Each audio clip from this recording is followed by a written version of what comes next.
How do I feel about Gunbower? Well, I could go on forever about Gunbower because I just love it. And it's just the people, the surroundings, everything's beautiful. It's a lovely little town, as you can see, our football clubs, and that's beautiful, everything. And people that come to Gunbower, and a lot of them say, "Oh, what do you do in a little town like this?" And all I just say to them is, well, just follow me around. There's plenty to do and there's plenty fun to have. Yeah, I'm Holly McGillivray and Betty is my nan. Well, I'm her granddaughter. And I've lived here my whole life, so that's about 19 years. And I'm Tess McGillivray and I'm also Betty's granddaughter. I've lived here my whole life as well. Grew up here. It's good. I'm Bill McGillivray. I'm Betty McGillivray's brother-in-law. I am from a family of 7, 5 boys and 2 girls. And I am the youngest of them. Lived here all our lives. Colin Max McGillivray, born in 1934. Yeah. My name's Peter McGillivray, or Skip, as they call me, everyone. I'm Betty's second son, and I've lived in Gunbower all my life. It's 53 years in here, so it's been a good part of my life here. Hi, I'm Troy McGillivray. Grew up in Gunbower. I'm 42 now, and I farm here. Dryland farming and irrigation. Milk cows and run beef. My name's Betty McGillivray and I've lived in Gunbower all my life. I was born out on the farm, but we moved into town later. I married Cole McGillivray, my darling husband, in 1954, and we have 4 children, 14 grandchildren and 7 great-grandchildren.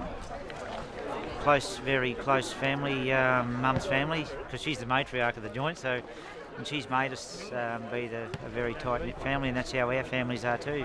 When we first got married, we lived out on the farm, and then my husband went shearing and we moved into town, and he'd be away for 5 days, and I had the little ones on my own, but we managed. I was in some sheds for 3 months up in South Australia, just shearing 200 sheep every day.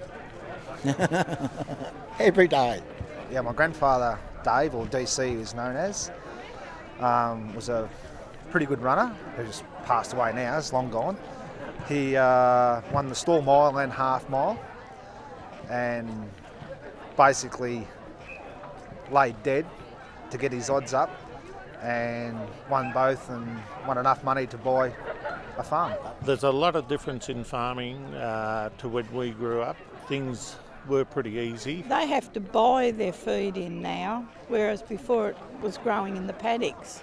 Yeah, the drought has really affected in today's life of the farming, and it is really a battle.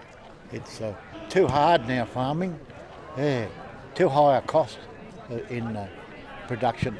Hopefully it doesn't affect Gunbower. Like, we don't want anything closed down and then it to not be here anymore. But It is affecting everyone though, like Dad's an electrician, it even affects him. There was 4 of us working in Gunbower until the droughts hit, and I've had to put 2 fellas off, and my son, it's only me and my son now, my oldest son, Joel. There's a fair few challenges at the moment. I mean, look, everyone's in the same boat. I mean, well, as one of my mates says, we're on the same boat, it's just called the Titanic. Always football was one of our main outings.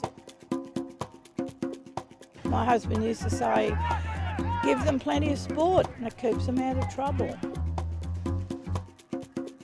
Altogether we had, I can't remember how, but there was 7 playing all at once on one day.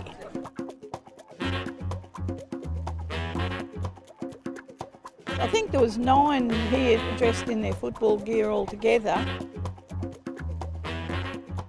That's how strong it is in the family. the sport in Gunbower is very good. It brings a town and community in together.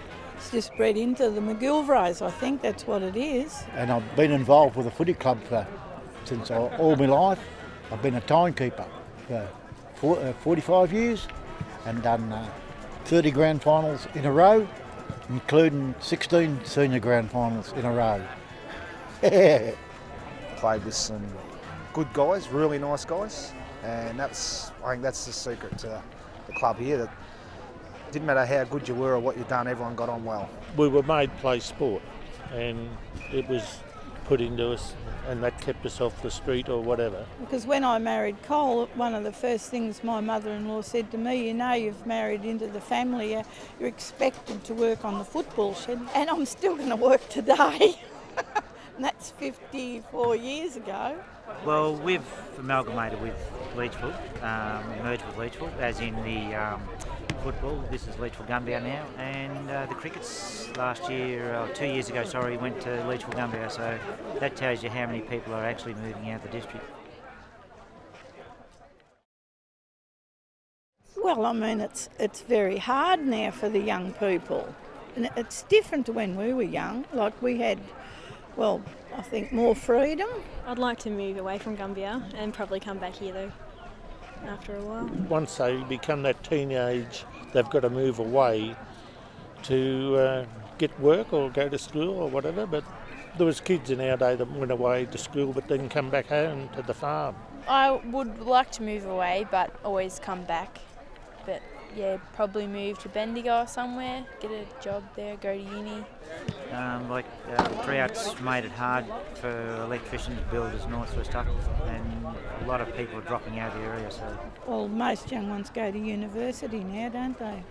And I think that's what it's going to be. I don't know. It's sad. How do you explain it in a Yeah, I don't know. Got any ideas? We just think it's a beautiful place. We just love Gunbower. Gunbower is home, it's friendly, safe, and you feel like you can always come back if you leave. Pretty carefree, really. So, I mean, I'd rather grow up here than Melbourne, put it that way. It's God's gift to paradise, I think.